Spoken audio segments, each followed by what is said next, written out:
एक नगर में एक मकान था। उसे जो भी किराए पर लेता था, बुरे दिन में ही उस परिवार के किसी न किसी व्यक्ति की मृत्यु हो जाती थी।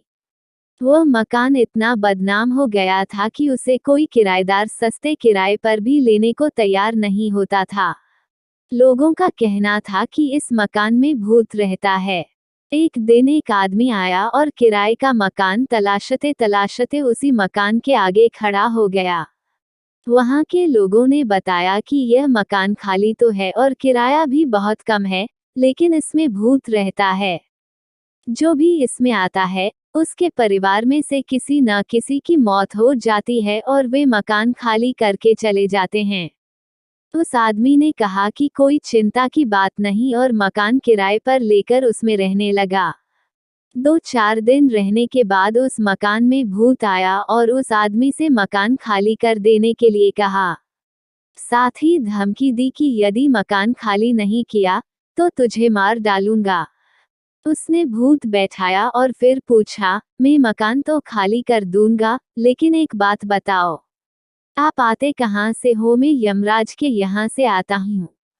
भूत ने उत्तर दिया। फिर उस आदमी ने पूछा, भैया एक बात और बता दो, वहाँ होता क्या है? आदमी की उम्र के बारे में लिखा पढ़ी होती है, वहाँ सबकी उम्र दर्ज होती है। भूत ने कहा, मैं एक काम मेरा कर दो, बस समझो तुम्हारा मकान खाली हो गया। उस आदमी ने कहा, क्या? भूत बोला, यह पता लगा दो कि मेरी उम्र कितनी है।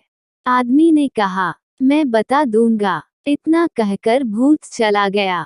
1 सप्ताह बाद जब भूत आया, तो उसने बताया, तुम्हारी उम्र 85 वर्ष की है। अब मकान खाली कर दो।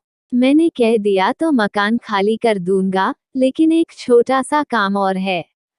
यह काम कर दो तो तुम्हारा बड़ा एहसान होगा। वह क्या? भूत ने पूछा। वह आदमी बोला, तुम्हारी तो वहाँ बहुत जान पहचान है। काम यह है कि मेरी उम्र सिर्फ 5 साल बढ़वा दो। भूत बोला, यह कोई बड़ी बात थोड़े ही है, हो जाएगा। इतना कहकर भूत चला गया। अब की बार उस आदमी ने अपने पास डंडा रख लिया था। 1 सप्ताह बाद जैसे ही भूत आया, तो उससे पूछा, क्या हुआ? भूत बोला, यह बहुत मुश्किल काम है भैया, तुम 5 साल की बात करते हो। यमराज कहते हैं कि उम्र न एक पल बढ़ सकती है और न एक पल घट सकती है।